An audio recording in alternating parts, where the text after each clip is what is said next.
اسحاق ڈار کا نام نگران وزیر اعظم کے لیے پیش کیا گیا. پاکستان میں ان دنوں نگران وزیر اعظم ایک ہاٹ ٹاپک ہے. اس کے اوپر بہت سارے ویلاگرز روزانہ کی بنیاد پر ویڈیوز بناتے ہیں. جیسے آرمی چیف کی تعیناتی کے اوپر روزانہ نیا نام آتا تھا, کون فہرست میں ہے, کون دوڑ میں شامل ہوا ہے, کون کس کے پیچھے ہے. اسی طرح نگران وزیر اعظم کے لیے بھی مختلف نام پیش کیے جا چکے ہیں, جبکہ حقیقت یہ ہے کہ نگران وزیر اعظم کے لیے جو مختلف گفت و شنید سیریس لیول پر ہے وہ ابھی شروع ہوئی ہے. ابھی تک اس کے بارے میں جتنی بھی باتیں کی ہیں وہ ساری ہاٹ ایئر کہی جا سکتی ہیں, اس میں کوئی سبسٹینشیشن نہیں ہے. 23 جولائی کو شہباز رانا نے ایکسپریس ٹریبیون کے لیے ایک سٹوری کی. اس میں انہوں نے کہا کہ حکومت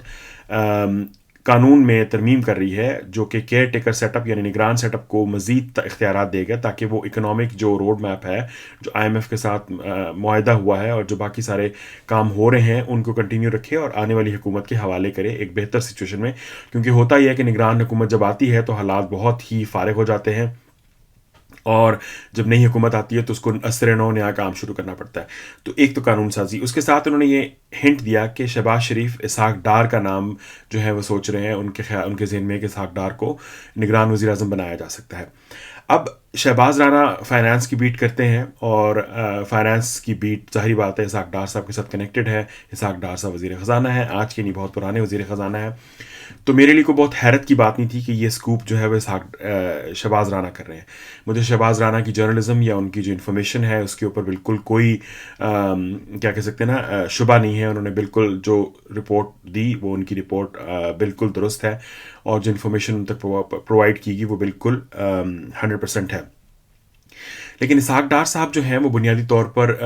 میں نے چند لوگوں سے جو بات کی اس سلسلے میں, تو اسحاق ڈار صاحب کے بارے میں کہا جاتا ہے کہ وہ ایک بہت ابن الوقت اور کننگ انسان ہے, اور ہمارے سامنے ہے کہ جس طرح لنڈن میں بیٹھ کے انہوں نے پوری مہم آرکیسٹریٹ کی اپنے وزیر خزانہ بننے کی, اور مفتاح اسماعیل کے خلاف جو روزانہ کی بنیاد پہ ٹویٹس ہوتی تھی, خبریں ہوتی تھیں, اور کالمز لکھے جاتے تھے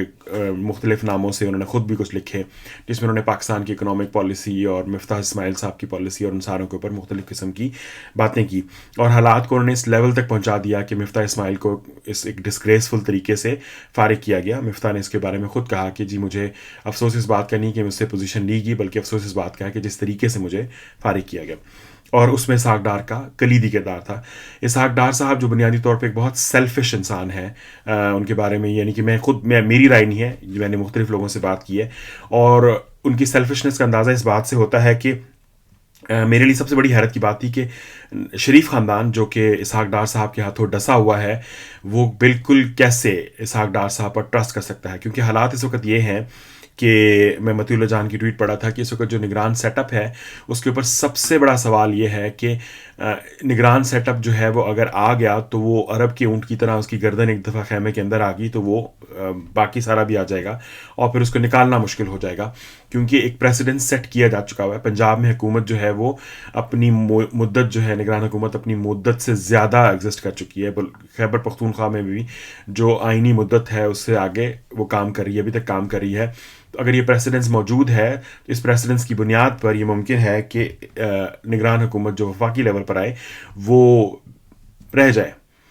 اس لیے ایک ایسا شخص نگران وزیر اعظم کے طور پر نامزد کیا جانا بہت اہم ہو گیا ہے دونوں سیاسی جماعتوں کے لیے, جو پی ڈی ایم کی مرکزی جماعتیں ہیں پیپلز پارٹی اور نون لیگ کے. وہ شخص ریزسٹ کر سکے اور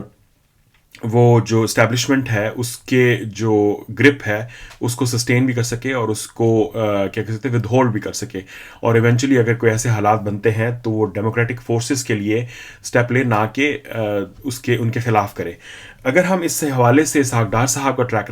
ریکارڈ دیکھیں تو اسحاق ڈار صاحب کا ٹریک ریکارڈ کوئی بہت اچھا نہیں ہے. اسحاق ڈار صاحب جو ہے وہ دوسری جو نواز شریف کی حکومت تھی 1997 کی, اس میں NA-97 سے لاہور سے الیکٹ ہو کے آئے تھے. اس وقت یہ federal minister for industries and investment تھے. پھر اس کے بعد ایٹمی دھماکوں کے بعد ان کو وزیر خزانہ بنایا گیا تھا. انہوں نے آئی ایم ایف کے ساتھ بیل آؤٹ پیکج جو ہے وہ اناؤنس کیا تھا. لیکن انہوں نے بنیادی طور پر سن 2000 میں ڈیٹینشن کے دوران نواز شریف کو ایکیوز کیا کہ انہوں نے منی لانڈرنگ جو کی ہے وہ 1990 کی دہائی میں منی لانڈرنگ میں انوالو رہے ہیں. سن 2000 میں مشرف کے دور میں اسحاق ڈار صاحب نے نواز شریف کے خلاف حدیبیہ پیپر ملز میں جو ہے وہ گواہی دی, اور انہوں نے نے بعد میں اس کو کہا کہ جی وہ ڈیوریس کے اندر یعنی کہ ان کو دباؤ کے اندر انہوں نے بیان دیا تھا. لیکن جب مختلف سیاسی رہنما شدید ترین آپریشن کے اندر نون لیگ کے ساتھ نواز شریف کے ساتھ کھڑے رہے, جن میں شاہد خاقان عباسی صاحب بھی شامل ہیں اور دوسرے لوگ شامل ہیں, اسحاق ڈار صاحب چکن آؤٹ کر کے اور انہوں نے نواز شریف کے خلاف وہ کیس بنایا جو نواز شریف کے گلے تقریباً اگلی 2 دہائیوں تک پڑا رہا. حدیبیہ پیپر ملز بہت مشہور کیس ہے, اس میں انہوں نے الزام لگایا نواز شریف کے اوپر اور کنفیس کیا کہ انہوں نے نواز شریف کے کہنے پر 14.8 ملین ڈالرز کی جو ہے وہ منی لانڈرنگ کی. تو اس اعترافی بیان کے اوپر پوری ڈیٹیل سٹوری جو ہے وہ ڈان اخبار میں کہ اسحاق ڈار نے کیا کنفیس کیا, وہ ریکارڈ کا حصہ ہے, میں اس کے اوپر جو ہے وہ آپ دیکھ سکتے ہیں سٹوری کو. تو اسحاق ڈار صاحب کی یہ ٹریک ریکارڈ ہسٹری کے اوپر موجود ہے کہ اسحاق ڈار صاحب جب حالات خراب ہوئے, جب حالات مشکل ہوئے, تو وہ اسٹیبلشمنٹ کا یا جو بھی پریشر ہے جس کا بھی, وہ اس کو سسٹین نہیں کر سکے اور ان کے اندر اتنی اسپائن نہیں ہے کہ وہ اس قسم کی پوزیشن کو لے سکیں. تو میرے لیے بہت حیرت کی بات ہوگی اگر نواز شریف صاحب یا ایون شہباز شریف صاحب اسحاق ڈار کو اس قسم کی امپورٹنٹ پوزیشن کے لیے اس قسم کے امپورٹنٹ ٹائم پر کنسیڈر کریں, کیونکہ لوگوں کا یہ خیال ہے کہ کیئر ٹیکر حکومت ایک ایسے شخص کے ہاتھ میں ہونی چاہیے جو ایک تو نیوٹرل ہو, دوسرے نمبر پہ الیکشنز کو جس حد تک منصفانہ اور غیر جانبدارانہ طور پر کرایا جا سکتا ہے کروا سکے, اور تیسرے نمبر پہ جو کرسی ہے اس کے اوپر جم کر بیٹھ نہ جائے اور جو الیکشنز ہیں ان کو with in the time frame کرے. اب اسحاق ڈار صاحب کی امیدوں کے اوپر پانی فوری طور پر جو ہے وہ پیپلز پارٹی نے پھیر دیا. پیپلز پارٹی نے آ کے بیان دیا کہ جی شہری رحمان صاحبہ نے بیان دیا کہ ہمارے تو کوئی بات نہیں ہوئی اس بارے میں, اور ان ادر ورڈز انہوں نے یہ کہا کہ اسحاق ڈار صاحب کی جو ہے وہ بات, وہ نومینیشن کی, وہ بالکل درست نہیں ہے. تو میری اطلاعات بھی یہ ہے کہ اسحاق ڈار صاحب کی ذاتی خواہش ہے یہ.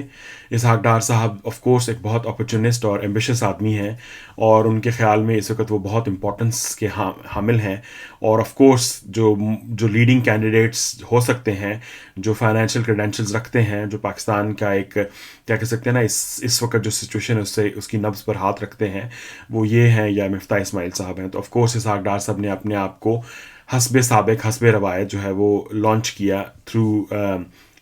سورسز. اور مزے کی بات یہ ہے کہ یہ ساری بات جو ہے وہ اتنی جلدی آئی اور اتنی جلدی لپیٹی کی. عادل شاہ زیب کے ساتھ اسحاق ڈار صاحب نے بڑا کھسیانہ قسم کا ایک انٹرویو کیا, انہوں نے کہا کہ جی عہدہ مانگنا نہیں چاہیے اور یہ نہیں کرنا چاہیے, وہ نہیں کرنا چاہیے. یعنی مجھے اسحاق ڈار صاحب کی سب سے بڑی جو مجھے پرابلم لگتا ہے وہ یہ ہے کہ وہ اپنی منافقت کو مذہب کے لبادے میں اتنے اچھے طریقے سے ملفوف کرتے ہیں کہ انسان کو بہت زیادہ کیا کہتے ہیں نا, جو عام انسان ہے وہ اس کو سمجھنے سے قاصر رہتا ہے. لیکن یہ بنیادی طور پہ ایک منافق انسان کی, ایک اپرچونسٹ انسان کی سب سے بڑی نشانی ہوتی ہے. تو اسحاق ڈار صاحب کا مذہبی ٹچ جو ہے وہ کلیئرلی بتا رہا تھا کہ اس پورے ڈرامے کے پیچھے کہیں نہ کہیں اسحاق ڈار صاحب کا ہاتھ ہے, اور وہ چاہتے ہیں آف کورس, ان کی خواہش ہے, بڑی پرانی خواہش ہے کہ وہ مزید آگے آئیں اور مزید حالات کو بہتر کریں. بہت ساری جگہوں پر وہ یہ بھی کہتے ہیں کہ جی انہوں نے پاکستان کو اتنی دفعہ بیل آؤٹ کیا اور آئی ایم ایف کو ان سے بہتر کوئی نہیں جانتا, اور حالات کو تو آف کورس, اور وہ جو انہوں نے ایک ٹرم خود کوائن کی ہے ٹارنامکس کی. تو دوسرے نمبر پہ ان کو بلیسنگ حاصل ہے. شریف خاندان کے دونوں جو مین سپوت ہیں یعنی کہ نواز اور شہباز, ان دونوں کی اس کو سپورٹ حاصل ہے. نواز صاحب کے ساتھ ان کی رشتہ داری ہے, شہباز صاحب کے ساتھ وہ کام کر رہے ہیں, مریم کی بھی سپورٹ حاصل ان کو ہے. سو میں یہ سمجھتا ہوں کہ ان کو شریف خاندان کی تو حمایت حاصل ہے, لیکن میں نہیں سمجھتا کہ شریف خاندان اسحاق ڈار صاحب پر اتنا ٹرسٹ کرتا ہے کہ وہ ان کو نگران وزیر اعظم بننے دیں. اور نہ ہی پاکستان کا سیاسی نظام جو ہے, یا پاکستان کی سیاسی جماعتیں جو ہیں, جو سٹیک ہولڈرز ہیں, وہ اسحاق ڈار صاحب کے نام پر متفق ہوں گی ان کو نگران وزیر اعظم بنانے کے لیے. تو میری رائے میں تو یہ پاسبل نہیں ہے.